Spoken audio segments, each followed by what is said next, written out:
What's up, Rube? It's Little Big Robots back with another video. Before I get started, if you can, please subscribe down here in this little corner. Press the little button and subscribe for me. I'm trying to get to as close to 10,000 subs by the end of 24 as I can. Right now I'm at a little over 4,000, so feel free, leave any comments. I love having discussions with people. I do 2 videos a week, normally about little versions of big robots like this, but also sometimes about, you know, action dolls, art toys, stuff like that, but generally little big versions of robots. Today I'm talking about this Liger Zero. This is a kit made by Kotobukiya. It's basically a Zoids kit. Now, Zoids, I'm old enough that I grew up on Zoids when they were Robostrux, I believe it was. Yeah, Robostrux. The main one I had when I was a kid that was really, really nice was the what later became the black and red horn, and that was the Brutox. And as a matter of fact, I just found a Brutox the other day on eBay, everything complete, but they wanted like 300 bucks, so I skipped it. I have a later green horn that was made in the early 2000s, which uses the same models and everything, same molds and everything. It's basically the same thing, it's just a different color, so I've got that to kind of enjoy for now. But this is a new a Zoids model kit. It doesn't move. It's not a I mean, you can pose it, but it doesn't move on its own like Zoids kits where you had a little motor, power based or whatever. And I picked this up at Toy Addicts for discount. It was normally like 70 bucks. I got it for 40. So I you know, one of the judgments I make is always, is it worth it at its normal price? And for $70, it depends what you do with it. That's what I would have to say. Kotobukiya kits are funny because they, I don't know if I've done one that's much more recent. This was, I don't know what year this one was at, but even at this point, which is pretty recent, they're still not putting any English in their instructions, which is fine. They don't have to. That's their business, you know. They might, I have some more modern Hexagear kits, and I don't think those have English as well. Of course, the comparison I have is to Bandai. Bandai does probably the most, I guess you could say, user-friendly kits out there. They're really, really, you know, fun to do, easy to do. You can put them together easily. You could, you know, as a kid, you could probably put them together, you know, as a pretty young builder, which is always cool. It's fun to see the little pilots. This reminds me of the old silver and gold ones I got back in the day with the Robostrux.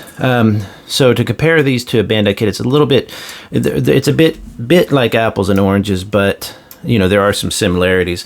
Kotobukiya kits, minus some of the Hexagear kits, aren't, I don't want to say they're flimsy because they're not. I think that they just have, they haven't done the kitten test like I'm doing right now. And she's probably going to chew on that. Watch. It's going to shoot you. Okay, stop. This is a little demon. Just so you know, she's a little demon. She's a lot of fun, and I love her, but she's crazy. Anyway, they're not flimsy. They're really, really detailed. But then again, if you compare this to, let's say, an RG kit, because this is the high-end master model. If you compare this to an RG, let's say the RG Suzabi, which I've shown before, classic RG that people love to talk about. It is, the RG experience is quite a bit more smoother. It is just as detailed. Everything just kind of goes together a bit more. I believe that Bandai is, of course, a much larger company than Kotobukiya. Watch Bandai own Kotobukiya.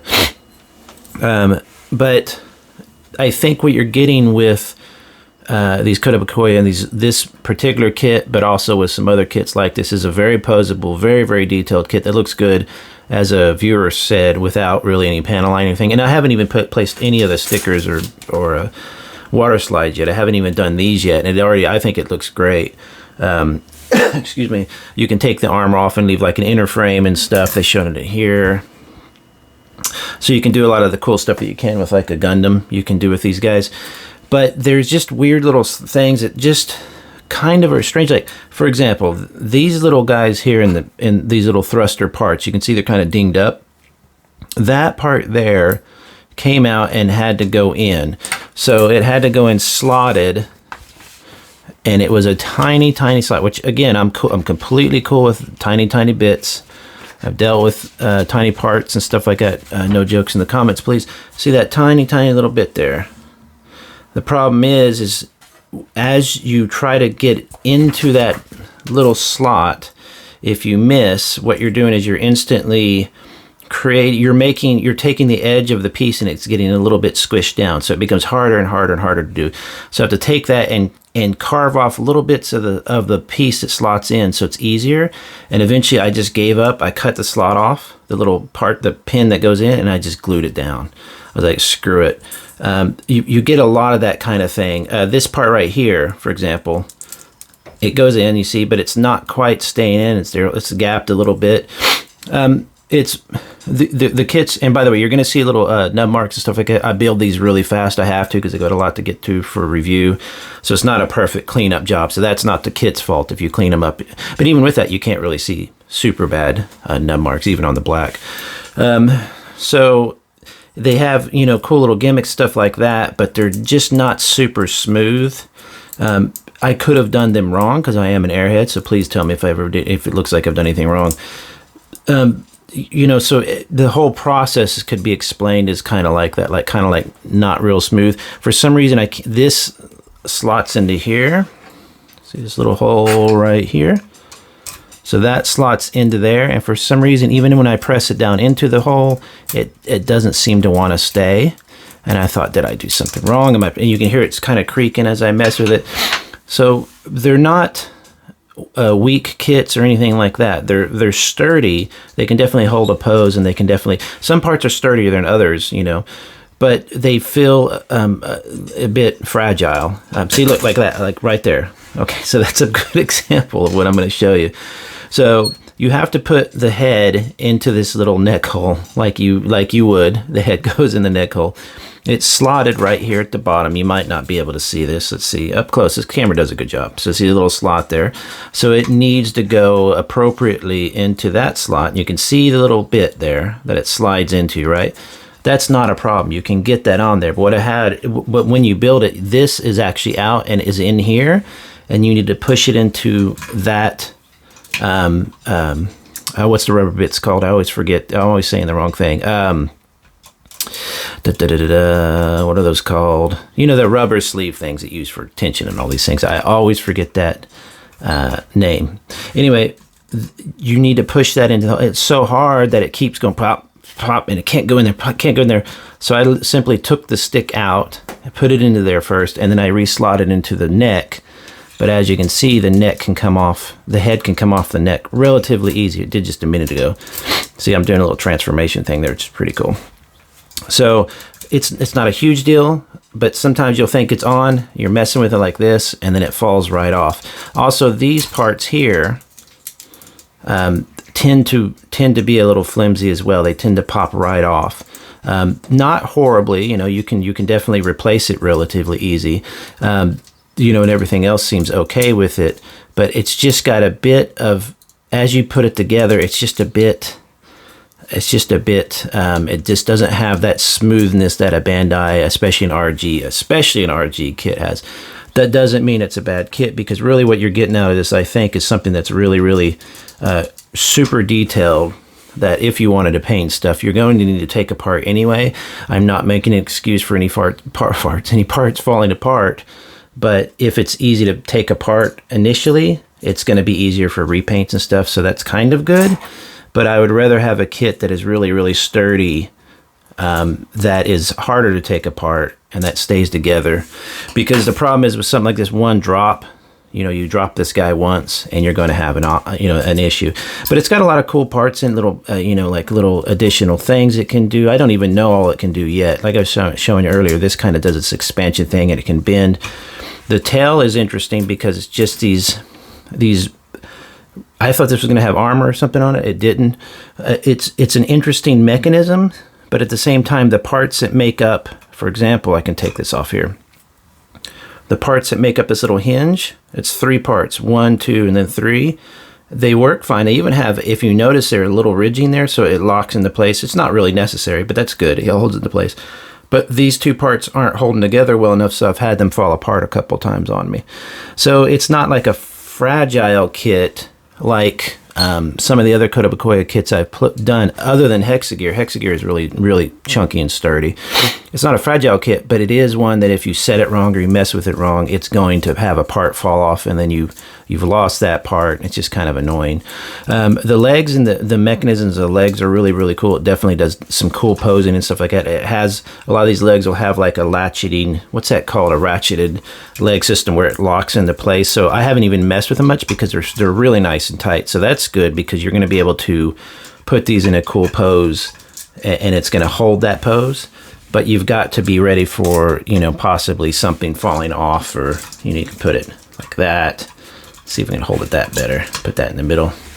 You know, so you can do cool stuff with it. But as you can hear, as I'm messing with it, you're hearing that creaky sound, which is common with a lot of model kits. But in these particular, it really makes you nervous because stuff can come, like I could probably just pull that right off. See that? Stuff can come right off. It's not a big deal because typically if you're an adult builder, you're going to be able to just put stuff together. Still don't know why that won't go in there. If you're watching this, somebody who knows and knows why that doesn't stay in there, let me know. You know, so it's just, you get a really detailed kit that is fragile. That's an easy way to say it. But for $40 is definitely worth it. For 70, you know, I think a lot of the RGs are around 70. And this has a really cool shelf presence. I'm not an animal robot fan. I don't really care about necessarily animal bots. I want robots that look like industrial, you know, I'm kind of boring. I like industrial kind of looking bots that look like they're going to do factory work. That's what interests me, you know, maybe with a little combat stuff involved, like let's say a police bot, or, you know, something interesting where it's, you know, an army bot or something that looks kind of realistic. So these are not really necessarily always my bag, but excuse me, I do love Zoids, and this is this has always been a fun IP. I mean, it has a really, really cool silhouette and stuff like that. You got extra guns under here. Of course, I miss the ones that, you know, would walk, you know, with the motor and stuff like that. Those are the ones that I had as a kid, and I still have. They still make a new version of that. I have a couple of the turtles. I like turtles on this channel. If you look down, maybe I'll link them in the description. So this is my first foray into a Zoids kit that's just a you know, a kit, not a movable toy. These little parts, I don't know. Like, let's see here what shows. I don't know how I'm supposed to put those. Where do they go? I guess they get tucked back. So they need to be tucked back up behind the shoulders. They can get in the way pretty easy. Which kind of defeats the point because they do flare so easy, but that does look cool. Of course, the mouth moving is great. I don't know why this tooth here is loose. Again, sometimes you're just, oh, sorry, I keep blurring the camera. Sometimes you're just a little bit confused why a part is not working, why it should, when you've built it in the way that you thought you built it. But of course, the instructions not being in English does not help that much. Overall, though, cool looking bot. It's going to look cool on the shelf. You can take all the armor off and, you know, make it look kind of like more like a sleek thing.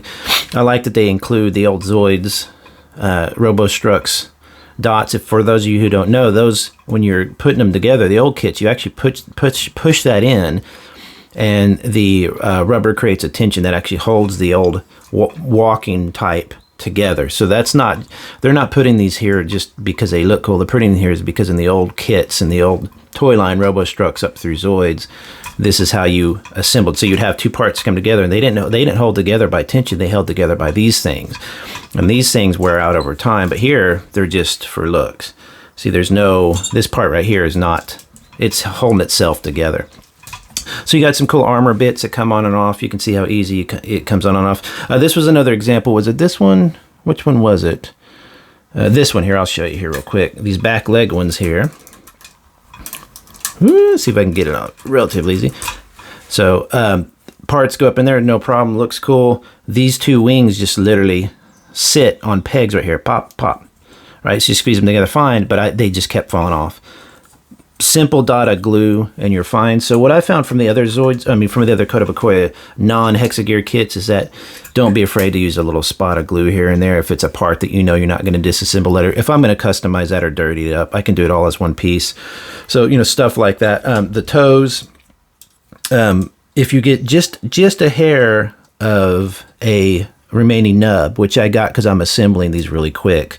That's my bad. But let's say if you're a new builder and it happens, and you squeeze this gold part onto the gray part for the feet, they won't go. So I had to shave those down just to kind of keep those down. So it's a little bit finicky. It kind of reminds me in a way of the Titan from Warhammer. You know, you build those big old kits for $2,700, $2,500, $1,700, and they're massive, and they're made of resin, and people spend half the time filing them and just get them to fit. This is nowhere near that bad. These definitely fit. It's just, I'm not a big fan of finicky stuff. I just want stuff to go together so I can then customize it or play with it or whatever, pose it. And this is a little bit finicky, but now that's done, it's going to look really, really cool. It's pretty sturdy overall. It's just you're going to lose occasionally a little bit is going to fall off or fly off or whatever. So just be ready for that. And if you're worried about it, don't be afraid to throw a little glue down. These little gold inserts here, really fantastic looking. Definitely need some wash on them. They come right out sometimes. There's one here in the neck, you might see. Those come right out sometimes. Twice they've come out. I had to glue one of them. So not a bad kit. I'm going to go ahead and put the slides on it though, because slides will make it look even cooler. Posed really, really nicely. This is going to look cool. Like you could, I think there's a slot here, yeah, right here, for, I believe that's for a stand. So you could definitely have it running, you know, flying through the air or something like that. So I'm going to try it with a cool sturdy gunpla stand because it is pretty heavy for a stand. But otherwise, pretty darn cool. So anyway, I hope you like it. Go pick one up. I'd say if you can't get it on sale, it's still worth the $70 if you want a model kit that takes some challenge, but will look really cool, especially dirtied up, you know, scratch, you know, weathered and stuff like that. So have a good one, everybody. Talk to you later. Bye.